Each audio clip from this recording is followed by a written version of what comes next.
Hey everyone, I am thrilled to have with me the iconic Chason Forehand, a very, very special man. If you're in HR, you obviously know him. If you don't, you better find a way to know him. And actually, you know what? This podcast episode might be a good opportunity for you.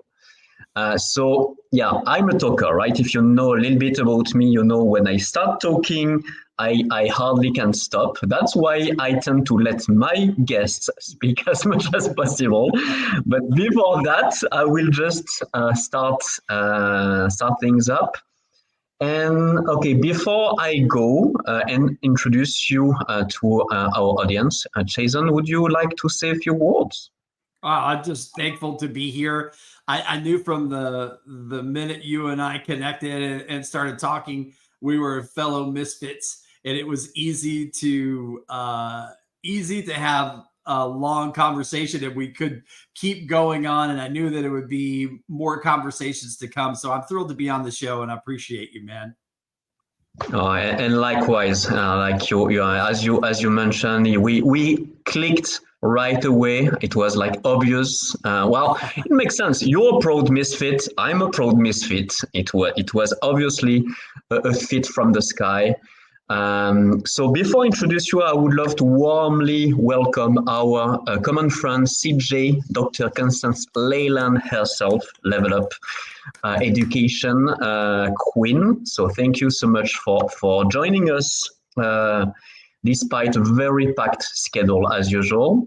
And Angie, I'm so happy that you're joining us today. Actually, Angie, we met in real life a few weeks ago in Dublin. So we've met a few months ago online, but we've met in person recently. So that's beautiful. And actually, Jason, I can't wait to meet you in person and hug you because that will bring a new layer of goodness. But let's okay. Probably like people are asking, okay, what's going on? Is it a bromance or what? What kind of show is it?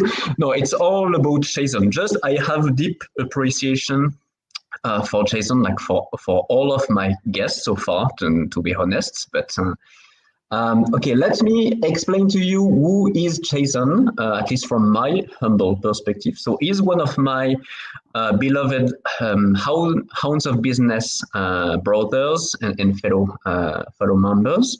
So last time I checked, we had almost 250 common connections. Which like to me is a pretty good sign. Well, to be around 100, it's like, yeah, okay, we evolve in some circles. More than 200, it's like, okay, something is going on. We definitely, have some real connections. So I pay attention to that kind of stuff. So Chason is the founder of HR for You Incorporated, and he will tell you a little more about that because there's something huge cooking up, literally, quite literally, actually, but all in due time. So I love that you mentioned that in your about section, and basically all your posts ooze that you're a very people first person. It's extremely important. And guess what? We don't necessarily see it in the same way exactly, but I'm Mr. Mingle, right? So obviously I'm all about people as well. So it was another reason to connect.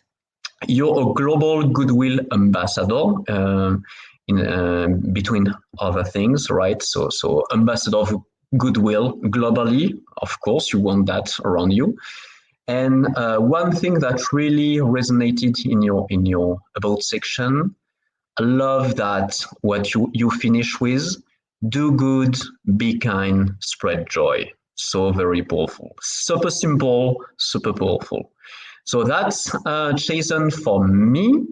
And so before I start with my questions, very first, I would like guys to remind you if you have any questions you would like to ask our friend Jason here, please do in the comments. We will happily relay those questions to the master here, Chason. And before, so any question are welcome. Chason will be happy to answer them. So I want also to say, hey, a warm welcome to our friend Melissa. So good to see you, Melissa. Always so good to see you, fellow empath and highly sensitive person. And okay, so I don't see any questions yet, so I will start. Okay. So very first, and this time I won't go straight into the hard questions, but don't worry, it will come because I like it raw, I like it real. So we decided to go real here. So it will come, it will be next one. But I know you've been born ready for that one. But for now, let's have some foreplay somewhat. I know you're a big fan of diversity, equity, and inclusion. Like those two and those three topics are extremely important to you. And for our friend Sia as well that just joined actually, and to me as well, like diversity, equity, and inclusion, those are big important topics. But I know why I'm so passionate about those, but I don't know why. Well, I kind of know, but our audience might not know. So I would like you to explain why you are so passionate about diversity, equity, and inclusion, and how do you advocate it? Well, that's a great question. And I would include two other words with that I don't take very lightly, and that's accessibility and belonging. And I think that, DEI, and B, I think all of that has to go together. And the reason I'm passionate about it is because not only have I experienced toxic work environments in corporate America and seen what the detriment is to people when you have leadership that doesn't believe in putting people first. But I also see the tragedy within my home state of New York and within the United States in general, with how it's impacting the socioeconomic realm around us. And I'm going to frame it this way. When you care about people and you care about diversity, equity, inclusion, accessibility, and belonging, when all of those things are daily things that you are working on, because all of that is a daily adventure. It's not a box you can check. It's not a program that you just put in place. It's not a flyer or a survey that you give to your people. It's a daily venture to do better and to learn and to listen. What happens when you do that is that you take care of your people in such a way that they can provide what they need to for themselves and for their families. And that has a rippling effect on their families, their friends, and their community. So we frame that as paying a living wage and giving proper benefits to people at HR for You Incorporated. But it's bigger than just that, because when you care about DEI, and B, and you are doing that work, you are going to pour into your people. You are going to increase your engagement. You are going to increase people's ability to stay and fail forward and thrive. It's going to make your business that much better, and it's going to affect the bottom line. So if you only care, if you're a business person that only cares about the P&L and the bottom line, start pouring into your people and watch that bottom line thrive. So that's why I care about it, because it reaches the heart of everything in business and pushes all of that forward. People are business. They are the key to making things happen and to helping businesses and communities thrive. Thank you so much for that share. I feel it's very, very powerful. So first things first, thank you so much for Thomas that is joining from Singapore. I have no idea what time is it for you right now, but I salute you for plugging in, dialing in so late. Actually, I would be curious to know what time is it for you, Thomas, in Singapore. But thank you for joining. And So accessibility and belonging, like belonging, it's a giant, extremely important word for me. So yeah, it resonates like 3,000% to me. Only like on the downside, we want to find a good acronym, a sexy acronym for that, like DEIAB. That doesn't work, I know. at least for me. So we might find something much more efficient, but and not to diminish the power of it. Just actually, we want more of that. So let's make it more accessible to people. Yeah. Like just my 2 cents. Okay, so Thomas, 11. So wow, you're yeah. I'm proud of you. Thank you so much for joining Yeah. so late. That's Usually my I'm in bed at bedtime. that time. Yeah, That's my to me, bedtime, Thomas. to me it's past bedtime. So I salute you. I hope you're not harming your sleep and health for us. But we are deeply appreciative of your choice. And okay, so yeah, to me it's so important as well. I love that you added accessibility and belonging. Man, don't get me started. And I love like CJ and like basically everyone in the Hounds see belonging. So yeah, in the Hound, I will say a few words about the Hounds later on, but that's the thing. We might have gathered together for business purposes at first, because yeah, to help our business grow and support each other professionally. But the sense of belonging we found in the Hounds, at least most of them, I'm not sure I can say all of them, but I feel really most of them is impressive. So Mike, wherever you are right now, thank you again so much for that. So we love you, and I love you, my brothers and sisters Hounds, so very much. So really wanted to say that. Like I'm a huge belonger. I crave for belonging, and actually it's not so easy for me to find containers where I really feel I fully belong. Usually I partly belong. Fully belonging, it doesn't come so easy. So Hounds, wow, well done. But anyway, still no questions. Let's go for the big one. So you've shared that you've been drug addicted and homeless in the past. So very first, I would like to really salute you for your amazing vulnerability and authenticity. Like not so many people are ready to acknowledge that and share that in public. Like it takes wow, like giant gonads, right? It's very powerful what you did. So very first, giant kudos for you.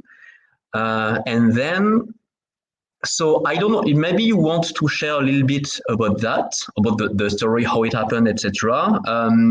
I feel what is even more interesting is how did you free yourself from this, and how did you heal your self-esteem? I assume being homeless hurt your self-esteem. Maybe I'm wrong, but I would assume it dented quite deeply your self-esteem. So you let me know. So I feel it might be even more powerful to address how you freed yourself and how you healed yourself from that.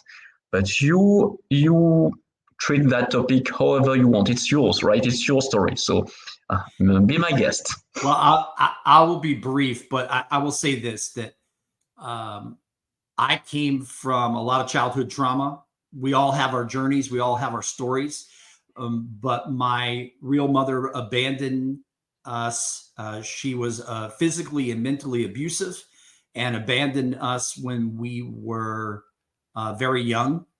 And then our stepmother did not appreciate us because we weren't her children, so mentally abused us.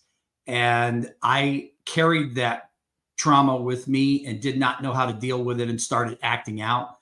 I was a kid that was ahead of the game from a testing standpoint.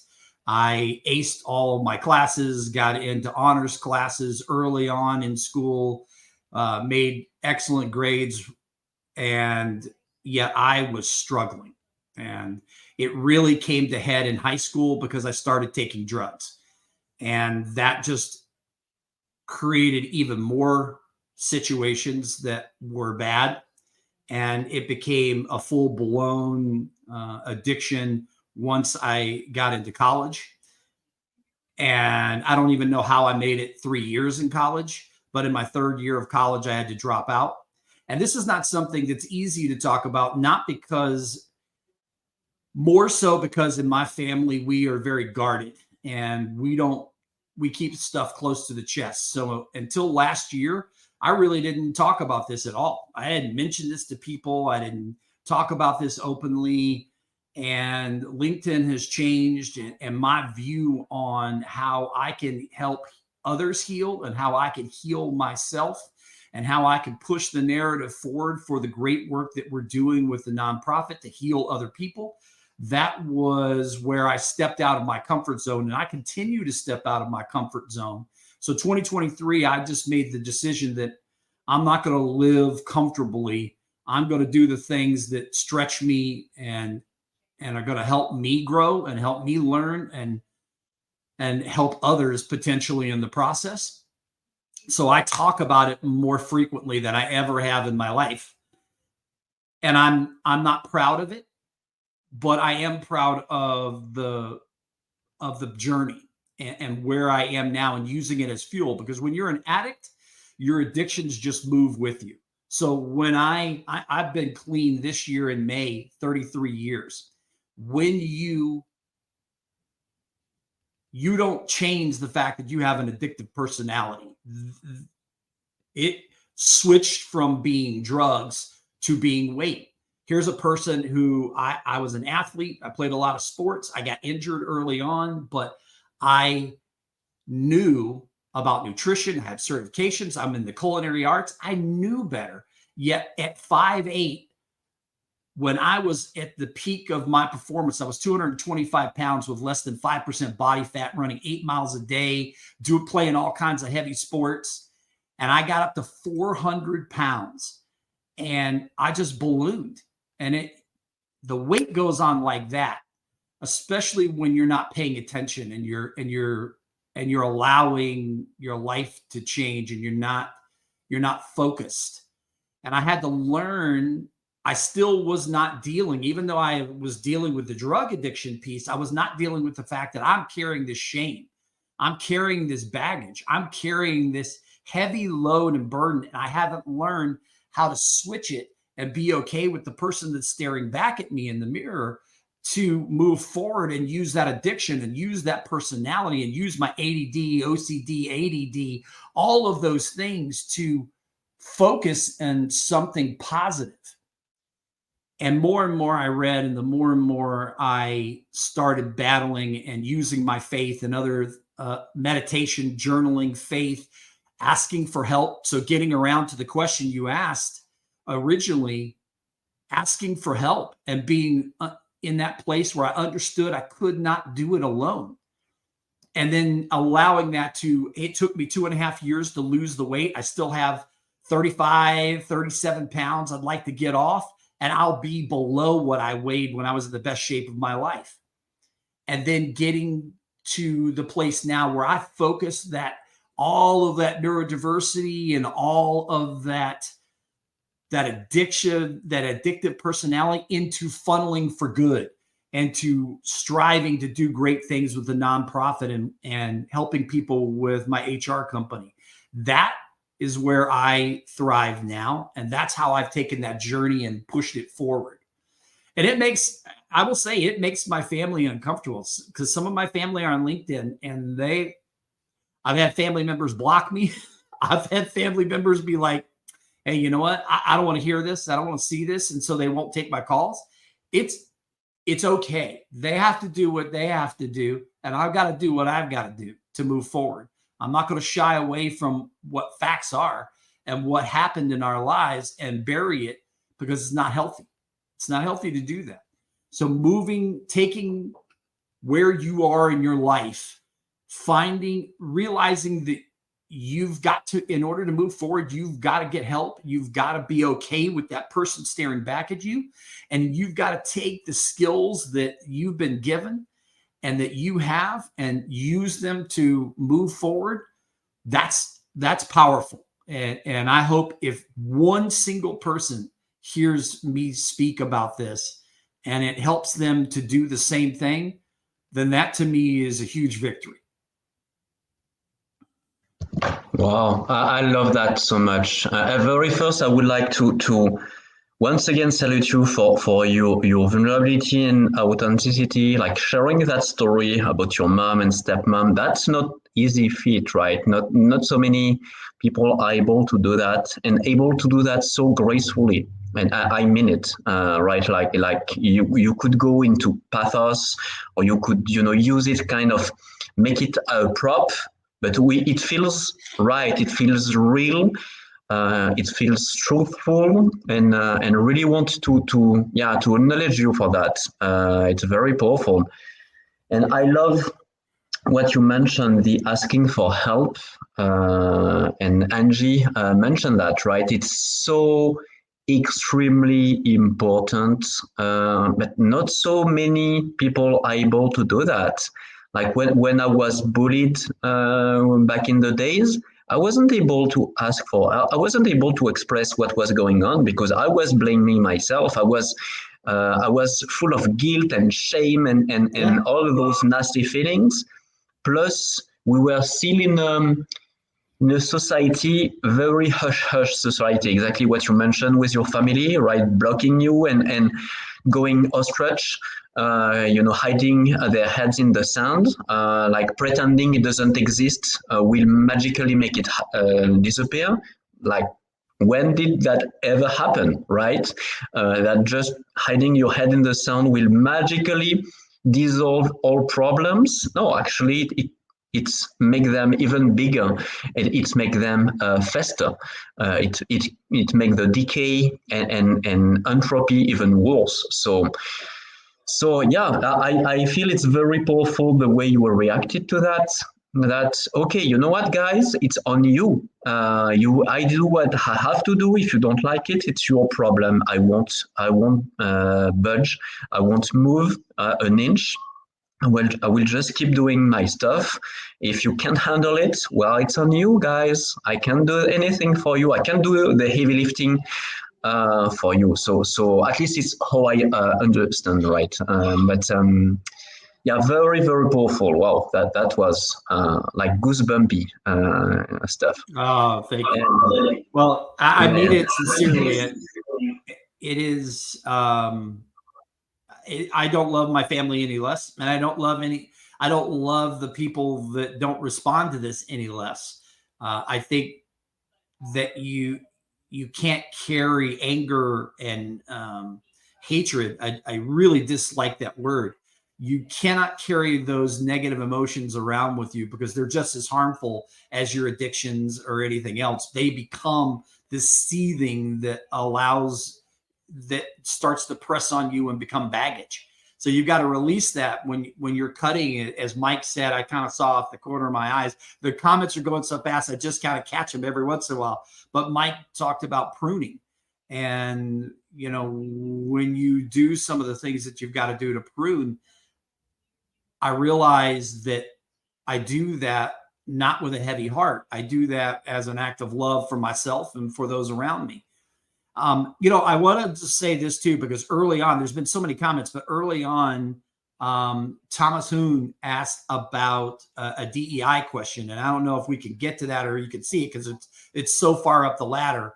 Oh, what are the metrics to measure the success of DEI AB efforts within an organization? I'm going to say I've had a million conversations. And Thomas, if you get a chance to go to our YouTube channel and check out the conversation with 4 really fantastic DEI AB people that are professionals in that industry and are all coming from a different point of view. It was one of our people community events. It was Tiffany Castano, Dr. Anne Marie Risto, myself. Desiree Goldie was not there, but we mentioned her and talked about it because she was part of the conversation prior to us going live. And then Kylie Van Leeuwen. If you look for that people community event from learning to practice, that talks specifically to answer your question. But here now, I will say this in one simple phrase. You know that your work is doing the right thing and you're going the right direction if your people are coming to you and telling you that it is working, and you see the retention rates, you see the engagement, you see the productivity, all of those aspects that people look at when they're looking at P&L, and then they're breaking down how different departments or how different people work and function. When you see all those things start to thrive because you've been listening more than you have been talking, and you've been communicating and getting to know your people and encouraging them to tell you what they need and how they need to work, and why they do the things they do and what they need for themselves and their families, you will see those metrics start to work, and it will be as bold as the nose at the end of your face. So take a look at that YouTube segment that we did, but that's my short answer to your question. You will see those metrics. They will be live and in person right in front of you. I love that, and thank you, Thomas, so much for your question, because yeah, that's the thing. How can we really see concrete results and concrete progress? And I'm a huge and I feel you're the same. I'm naturally an intuitive feeler, at least according to Myers-Briggs, but so hard cold data doesn't come natural to me. And at the same time, it complements me immensely. In the same way, water is not my natural element, but it soothes me down. It comes to bring some peace to my natural fire and my natural earth. I don't know if it makes sense, but Sure. so I think it's extremely important tracking processes, good, well thought systems are so very important. And so thank you so much for your question, Thomas, because yeah, we want to be okay. We can go all fluffy about, belonging, accessibility, diversity. Sure, sounds amazing. How can we practically make that happen? So really, really appreciate that. And that the beauty. So Chason, you have both sides. You have the fluffy, heart-centered side of things, but you also have the hard, cold data systemic approach to back it up. So it's very powerful. Thank you. Yeah, thank you for that. Just want to take a moment to welcome our dear friends. So Mike actually was already with us on his phone. Dee and Heidi that joined. Thank you so much, guys, for joining. Really appreciate your support. Always so good to have you in the house. So I don't see questions yet, but exactly as you mentioned, I try to acknowledge every comment. So it goes, because there are so many, it goes a little bit fast. But maybe there are already new questions, but I would not worry. I will start them. I will ask them in time. But for now, I will keep asking mine. So just another invitation, guys. We are right now at the middle of this episode. If you would like to ask any question like Thomas did so wisely a few minutes ago, just please do in the comments. We'll happily, or Chason will happily answer them. And for now, my turn to play. I'm very curious to know, how are you able to embrace so proudly your misfitness in HR? To me, it seems to be a very conservative professional field. Maybe I'm wrong. I never worked in HR, but from my standpoint, it feels like very old school or a very dusty field. And I'm like, how can you be a proud misfit in that field? So I'm amazed. Like in coaching, sure, it's easy, kind of. In HR, it takes another level of creativity. So I'm super curious. Well, I need to go backwards in order to go forwards and answer your question. So to go backwards, while I was battling, my very first job at 15 was in the culinary field. And I showed up to an interview to shake the guy's hand and had my piece of paper in my hand that said, this is my name and this is who I am. And it was a place that it was a little bitty hut that had a drive up on one side and had a window in the front, and everything was in this little house. And the guy had two people that didn't show up, so he wasn't able to interview me, and he apologized. And I'm watching him just get slammed because he had all these people up front. And he had cars waiting to get. So I just started helping him. So I just started, dropping down fries and filling up Cokes and, whatever from his machine and giving him the stuff. And he's turning around and he's like, oh my goodness. And so I got the job because I just jumped in and started helping. But from 15 on, I really was in a place where I was in the culinary world. That was something that I really loved. All my family's in the fashion industry. And I learned while I was struggling personally that people liked me to be the person that hired, that trained, that showed up and helped others because of my personality, even though most of them didn't realize that I was in bad shape. Some of them did. And normally when that happened and I would lose a job, I could go, because of biases, I could clean up well. I could get myself together for half an hour or an hour and show up to interview and get another job, usually paying me even more money because of my skills. And so, there are other people from, different races and different backgrounds that can't do that. And they don't have that ability because of biases. So I learned that I can be a champion for other people very early on, and that I can do better by them. So even people today, they go, what is HR and culinary? Like, what is that? Is that a thing? You don't really normally see human resources in culinary environments because it's a chef owner or it's a restaurateur. It's someone that owns the building. And so they're doing it themselves, and they're not doing a very good job. And they don't really care about anything other than the bottom line. I sold 30 pizzas today. That made me X number of dollars. I started to learn, and I started to take classes, and I started to try to do better. And I learned what the laws were in my states.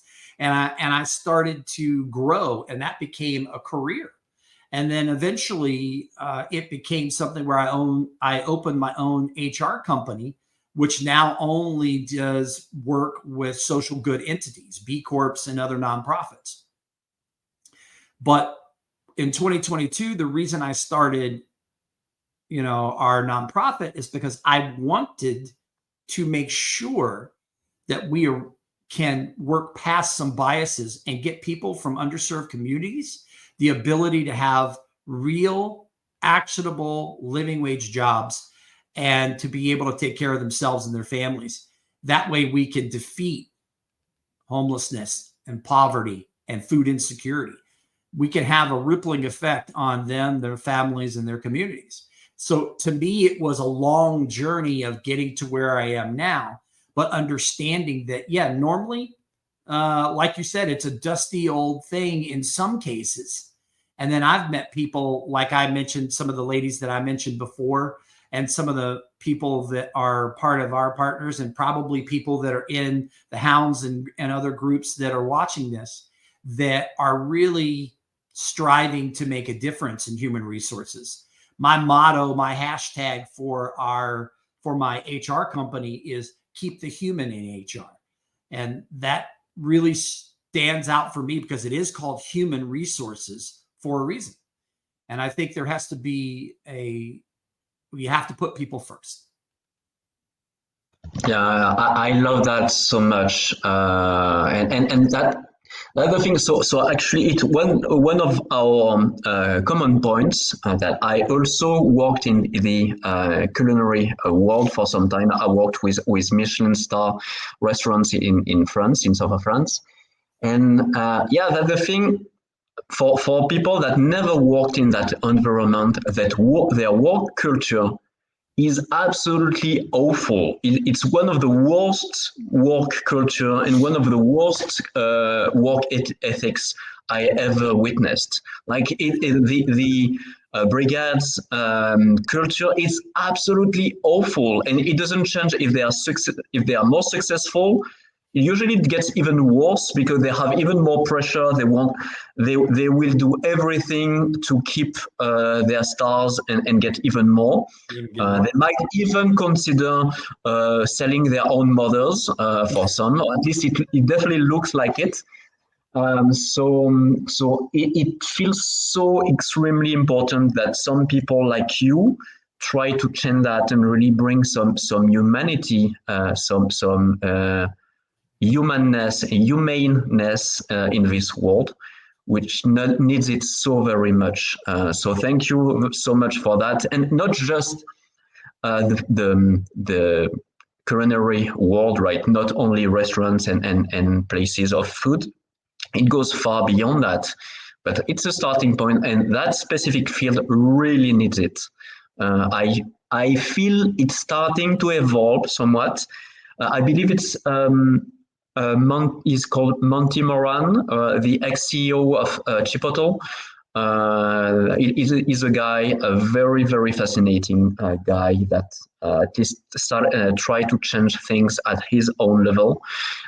So it's going in the right direction, I believe, but it's, oh boy, so slow. Like it has been so slow for so many other fights. But yeah, it's so very necessary though. So thank you so much. I forgot. Yeah, I forgot to mention our friend Jonathan also that joined a while ago. So I already saw your comment, Jonathan, and forgot to mention you. So happy that you joined, and I'm very curious to know about your chef experience. That would be so cool. We have Solvega also that joined us, and apparently she knows a thing or two about HR and helping people. So you might want to connect if it's not the case already. And yeah, just my humble 2 cents before I ask. So it was a Jonathan question that I will ask. So I will put it. And so you mentioned you still had some weight that you want to lose. So from my humble perspective and probably kind of selfish, to me, you're absolutely perfect that way. It gives you a teddy bear feel that to me, is amazing, perfectly fits your amazing warm personality. But I'm not living in your body, right? I'm not the one carrying your body around. So I totally understand. But from my standpoint, you don't need to lose any weight. But if you want to, sure, of course, you do whatever you want. It's your body after all, and your life. But just wanted to add that because yeah, you're radiating warmth and kindness that way. I'm sure you still will with less weight, but just wanted to mention that. I appreciate that. I think to answer Jonathan's question, I'm assuming that the question is more about pivoting early on from drugs and couch surfing and sleeping in a car and then not having a car and all of that. So I think the pivot moment was in not only going to a meeting and realizing I don't want to live this life anymore, but also I grew up being force-fed organized religion. Now I'm a person of faith, so I want to say that out front. I'm a Christian. I'm a person of faith. I'm happy to talk about that, but I don't throw that down people's throat. But I was forced. I'm not a fan of organized religion, and more so because I was forced to go as a kid 4 times a week to church, and I've seen the church fail me for different reasons that I don't want to go into in this show. But the thing that I realized is that God cared about me and that I was failing myself. and that I wasn't doing myself any favors by being someone who leaned on drugs and other means to cope with my pain. If I wanted to be someone that could actually have an impact in the world and could create change, actionable, real change, that I had to become someone that was okay with the person staring back at me. And I didn't know what that journey looked like at the time, but I knew that I needed to have that. I needed to take that first step. And that's powerful. That's probably the most powerful thing that you will ever do, no matter whether it's trying to lose weight, whether it's trying to change your mindset, whether it's trying to open a business and get out of your head. It doesn't matter what it is. I talked with Christine Bell last night about, that damage that we do to ourselves, in between our two ears and those voices we listen to. But when you take that first step to realize I've got to make changes, and I'm just going to do it one step at a time. I'm going to walk through that door and I'm going to do it one step at a time. And I'm going to ask for help, and I'm going to fail forward, and I'm going to skin my knee, and I'm going to turn left when I should have turned right. And I'll turn right when I should have turned left, go backwards when I should go forwards. But taking those intentional steps each day and understanding that you're an imperfect human being. We're all imperfect. Even the people that try to shout out and make it look like they have everything going in life and everything's fantastic. You don't know what their journey's like. So don't aspire to be someone else. Aspire to be the best you can be, and figure out what that looks like and what you love to do and go after that. So that to me, hopefully that answers your question the way you presented it. But if not, ask another question and I'll do my best. I so very deeply love your answer. So actually, you also answered my follow-up question that I intended to because that's the thing. Sometimes we really want to change. We really like, okay, I have to change. It has to change, and still we are not able to make any visible progress. We are not even able to make that first tiny step. And it becomes so very frustrating, that inability to take action and to make proper progress, even 1%, even 0.001%, sometimes it just doesn't come. And I'm sure you had those moments, especially when you are heavily under the thumb of drugs. Sometimes it's beyond your capabilities. And other things, so what you mentioned is extremely, extremely powerful. The one step at a time, to have really that drive, that intention first, really a strong desire that, okay, it has to change. No, there's no way I can continue. It's like the pain is so intense that, okay, it's not manageable anymore. It has to change powerfully. And you know that very cliche analogy of the swimming pool, that sometimes you need to hit rock bottom so you can push and finally go up. Well, some people don't need that, and for some people it's just a cliche saying that doesn't make any sense, and some other people, they really need that. Unless they are absolutely rock bottom, they won't make a move. They won't be able to. And there is nothing wrong with that. It's extremely frustrating, but it doesn't make us a failure. It just means we haven't found the right spark yet. We haven't been able to connect the fuel to the engine, and that's okay, all in due time. So I feel patience is such an important skill to be built, to accept that sometimes, you know what, it's not time yet.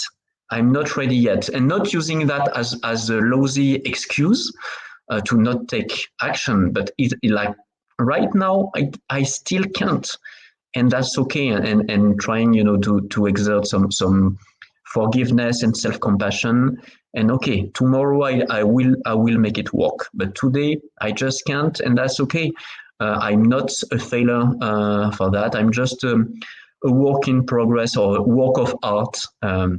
Like my master coach Ajitina Welka coined. I love that expression. That we're just like a canvas, one brush stroke after another, and we're always incomplete. The art is never perfect. And actually, the journey towards the destination, that is the destination, the beautiful journey of just painting, involving ourselves in painting a masterpiece, which is us. I feel it's extremely powerful. And I just want to mention something else here that you said, failing forward. What an amazing concept. What a powerful concept. So many people, and myself included for the longest time, fortunately, I've been able to get away from that, but are scared to death about failing. So many people are petrified about the idea of failing. And because of that, they don't take action. And which is very known as the very most definitive failure of all, because if you don't take action, it's an absolute failure. It's 100% chances of failure, because you can't succeed if you don't take any action. Unless you believe you're I don't know, Cinderella or or one of those Disney princesses, and you will have charming knocking at your door, but we can't expect all to be Cinderella or Pocahontas or I don't know. Actually, Pocahontas is a very bad example. She was a badass princess, so like Mulan, she was able to save herself. So actually, a very very bad example. But yeah, I'm sure you got my point. So yeah, wow, failing forward, one step at a time, such a powerful concept. And that was extremely powerful, extremely deep. So I will just check the chat real quick, see if there is a last question from our beloved audience. And in the meantime, I would love for you to explain to us what's cooking. What are you working on these days, or what excites you the most these days? What's up, Doc? Well, we are building what's called Transformation Kitchen.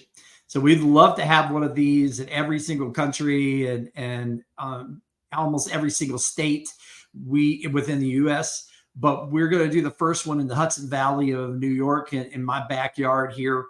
Transformation Kitchen not only helps to feed people that have food insecurity, after school programs and shelters, but we are training underserved communities in culinary skills, power skills, life skills, and giving wellness checks. People that come out of the program, it's a 90-day program. People that come out of the program either get a living wage job with the kitchen itself as it grows, because we're going to open up for lunch and start doing catering, and then also work on other programs. But they will either get a living wage job with us or with a vetted culinary partner. And here in a couple of weeks, 9 days, March 24th through the 30th, we are doing what we call March for Good. So you could walk, run, bike, hike, climb, wheel. As my wife is handicapped, so we want to encourage you to get outside, to do activities during this time period. You can share your link when you sign up to other people so they can support you, vis-a-vis support Transformation Kitchen. You can sign up for free. Normally it's anywhere from $30 to $50 to sign up for a 5K or a virtual race of some kind somewhere. And that money doesn't go to the nonprofit. It's for administration. We had a sponsor that paid for the first 70 people to sign up. So we still have some spots there. And I have an inkling. I don't want to put him on the spot, but I mentioned this in Dr. Leland's show the other day. Mike said to me, hey, let me know when you get close to that 70 mark. And he and I are going to figure out some magic, so maybe we could have even more people sign up for free. But I have that link. I will put it in the comments for this once we get off the show. how you could sign up, the free link so you can sign up for free. And then once you've signed up, because you could do that now, you could share your link with other people and say, hey, look, support me as I'm doing it. You also can support us through our text to give number. And we've already raised over, I was just telling, I was telling Kevin before the show started, we've raised over $800 already, and we haven't even started the event yet. So you can do a text to give. It doesn't matter if it's $5. It doesn't matter if you send it out to 100 people. The real deal is the more people that know about this, the more you share it, the more you give to your networks, the more you tell people about it. You don't know. There may be somebody that can afford to give $200 or $2,000. Don't just assume because you can't give anything of your financial gifts or because you don't want to race or can't race that it's not worthy just to send it to other people. Share it with your entire network. Share it with your friends. Share it with your family. Share it with your church. Share it with people in your community because it matters. And as we build these, we will build more of them, and we will build more of them, and we will continue to grow to where Transformation Kitchen is a staple in communities of growing, of doing great things and creating actionable change. So thank you for letting me say that. Yeah, you're so very welcome, and I love that project. I feel it's absolutely brilliant. It will be so needed for so many people. That's really a project that I sincerely want to support. And I feel many of us here want to do the same. And I just had an idea. I don't know about you guys in the audience. I don't know how you feel about that. But basically, and I celebrate you for commenting so much. I really deeply appreciate the support in the comments. The only small downside of that is when you will post the link, it will absolutely be drowned in the comments. It will be difficult to find it in the comments. So why not sharing, this podcast and actually any podcast where you will be talking about that. If you guys you really want to support this amazing project, why not reposting the conversation with the link? And telling your network why you feel it's an amazing idea and why you feel they might be interested in joining. So just an idea. So yeah, sure, it will help also my own outreach and my visibility for my podcast and the other podcast of CJ or of D or Sierra. And thank you, Sierra, for joining, or Mike. Sure, it will also help the people that hosted the podcasts. But actually, if you enjoy the conversation, if you enjoy Chason's amazing personality and beautiful project, it might be an idea. Just putting it out there, and let's see how it goes. And you don't have to do that. Just an invitation if you want to be game. Just maybe.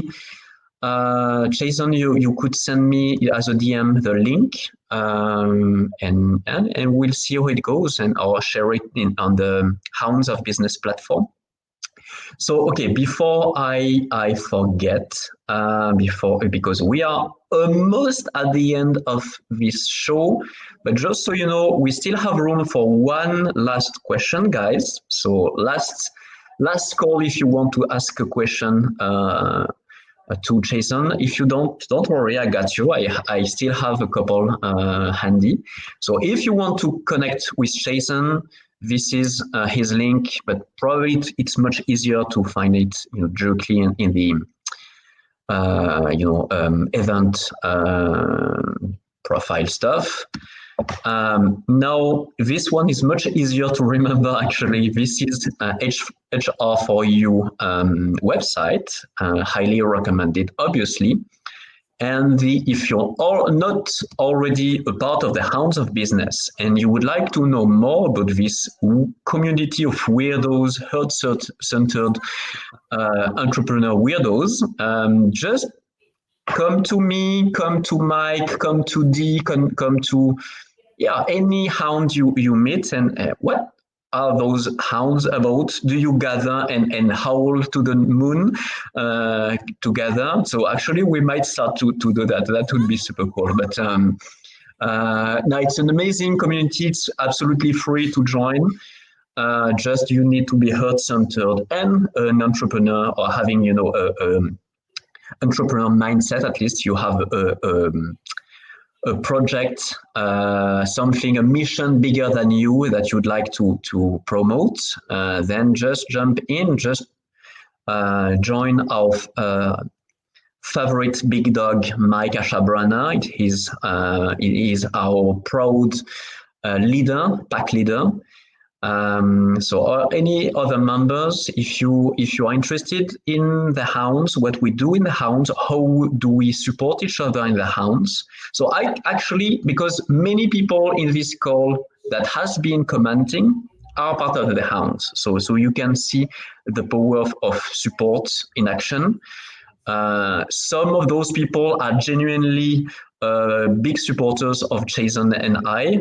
Hopefully, they genuinely love us, or they just do their hound duty, part of the community. They just want to support us and support the community as a whole. Oh, and Marne just showed up with a question, last minute question. Thank you so much, Marne, for your question. So here we go. You stole my last question, but that's all fair. I'm so happy that you joined, Marne. So it's all yours. Ladies first, in that case. So, Jason, if you don't mind. No, this is a great question, and it's actually a couple of pieces.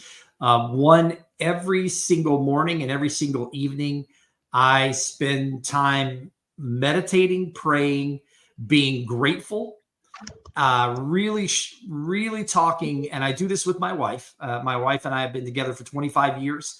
So we pray together, we meditate together. I will journal, and we will be grateful in the morning and in the evening, talking about what the day is going to bring and what the day has brought and what we hope for the next day. And I think that keeps me grounded, and being grounded, taking breaks, because I spend a lot of time sitting at my desk and online, taking breaks and getting outside in nature, going out in my backyard, going out in front, walk around the block.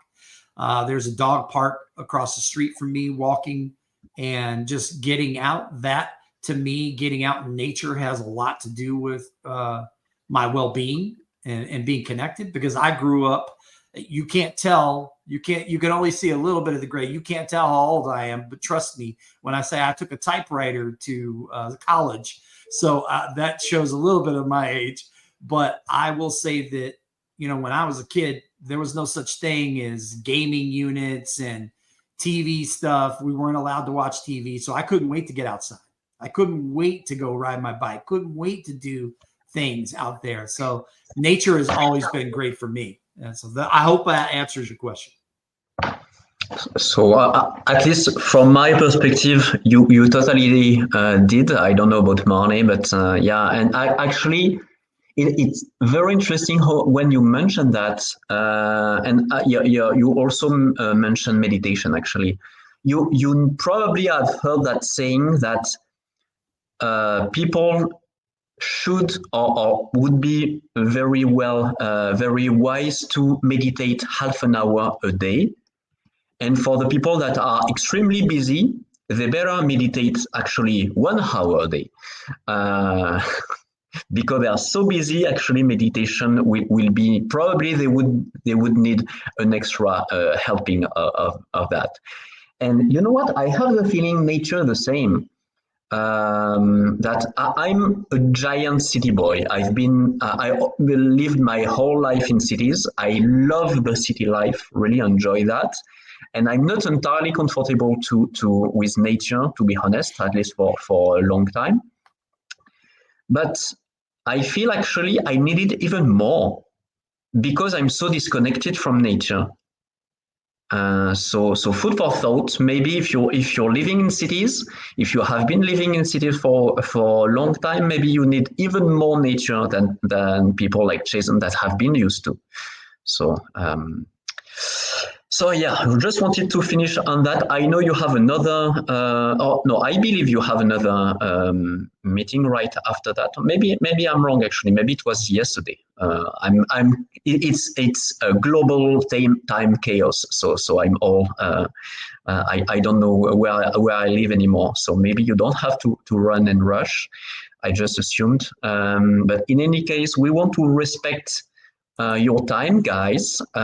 So thank you so very much for joining. If you're watching the replay, the recording, thank you so much. I know the energy is never exactly the same, but we still love you. We can't see your comments right away, but we still love you guys.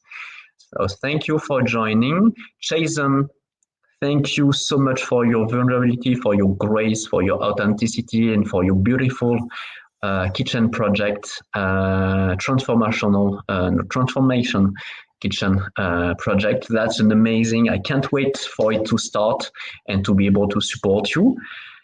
And yeah, do you have any last word? No, I just want to say thank you. Thank you for having me on here. Thank you for the Hounds for showing up. Thank you for the other people that are not in the Hounds that came and are supporting. But like you said, most of the people are the Hounds. It's a great community, and thank you for everyone who came and asked questions and showed up. And I appreciate you, Kevin. Thanks for having me on the show, and thanks for the amazing questions. I appreciate you, my misfit brother. Yeah, likewise. Misfits. We might rule the world in time. Yeah, well, we probably won't. We will be way too busy misfitting around and enjoying our shenanigans. But still, we're a very very interesting bunch. At least, obviously, it's my totally biased and subjective point of view, and I know you share it. So, fellow misfits or not, we love you. All humankind, we deeply love you, and we can't wait for your new project to really kick in. So keep your eyes peeled, guys, and see you next time. Bye bye.